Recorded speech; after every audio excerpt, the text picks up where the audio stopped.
ঢাকা বিশ্ববিদ্যালয় কেন্দ্রীয় ছাত্র সংসদ নির্বাচনে ২৭ জনের প্যানেল ঘোষণা করেছে জাতীয়তাবাদী ছাত্রদল। এছাড়া প্রতিরোধ পর্ষদের সঙ্গে পদ নিয়ে সমঝোতা না হওয়ায় অপরাজেয় ৭১, অদম্য ২৪ নামে আলাদা যৌথ প্যানেল ঘোষণা করেছে ৩টি বামপন্থী ছাত্র সংগঠন। ১৫ সদস্যের এই প্যানেলে ৪ প্রার্থীকে সমর্থন দেওয়া হয়েছে। ডাকসু নির্বাচনের মনোনয়নপত্র জমা দেওয়ার শেষ দিন ছিল আজ দুপুরে।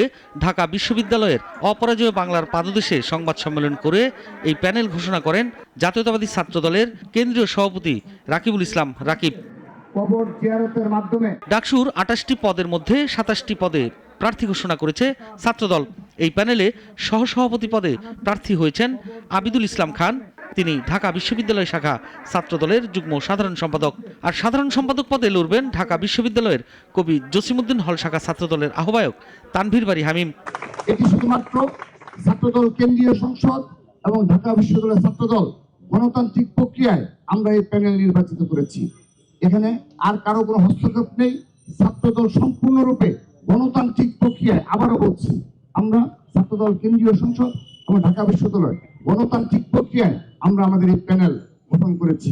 গবেষণা ও প্রকাশনা বিষয়ক সম্পাদক পদটি জুলাই আন্দোলনে আহত সানজিদা আহমেদ তন্নির সম্মানে খালি রাখা হয়েছে।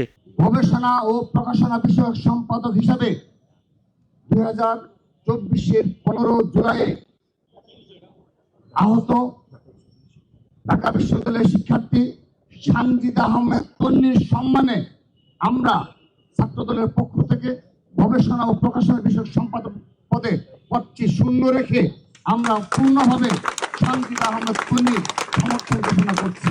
এদিকে যৌথ প্যানেল ঘোষণা করেছে 3টি বামপন্থী ছাত্র সংগঠন। ছাত্র সংগঠনগুলো হলো মাহির ও বাহাউদ্দিনের ছাত্র ইউনিয়নের একাংশ, বাসদ সমর্থিত সমাজতান্ত্রিক ছাত্র ফ্রন্ট ও বাংলাদেশ জাসদ ছাত্রলীগ BCL। আমাদের প্যানেল সন্ত্রাস দখলদারিত্ব বিরোধী লড়াই অব্যাহত রাখবে এবং সকল শিক্ষার্থীদের আবাসন সুবিধা নিশ্চিতের জন্য সচেষ্ট থাকবে। এই প্যানেল ধর্ম, বর্ণ, লিঙ্গ বৈষম্যের বিরুদ্ধে সোচ্চার থাকবে। এদিকে বিকালে বৈষম্য বিরোধী শিক্ষার্থী সংসদ নামে পূর্ণাঙ্গ প্যানেল ঘোষণা করে বাংলাদেশ গণতান্ত্রিক ছাত্র সংসদ। আর স্বতন্ত্র শিক্ষার্থী ঐক্য প্যানেল নামে মনোনয়ন ফর্ম জমা দিয়েছেন বৈষম্য বিরোধী ছাত্র আন্দোলনের সাবেক মুখপাত্র উমামা ফাতেমা।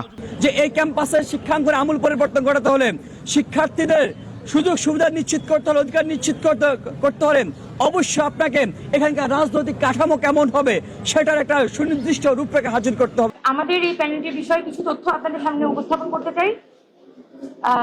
যেহেতু এটি একটি স্বতন্ত্র প্যানেল এবং নানার ফর্মের শিক্ষার্থীরা কিন্তু এখানে একজোট হয়েছে, তাই স্বাভাবিকভাবে বিভিন্ন নানা চিন্তার, নানা মতের মানুষের কিন্তু একটা সম্মেলন আমাদের এই প্যানেলের মধ্যে হয়েছে। এর আগে গতকাল মঙ্গলবার প্রতিরোধ পর্ষদ নামে পৃথক যৌথ প্যানেল ঘোষণা করেছে বামপন্থী বিভিন্ন ছাত্র সংগঠন। সাইফুল শাহিন, নাগরিক, ঢাকা।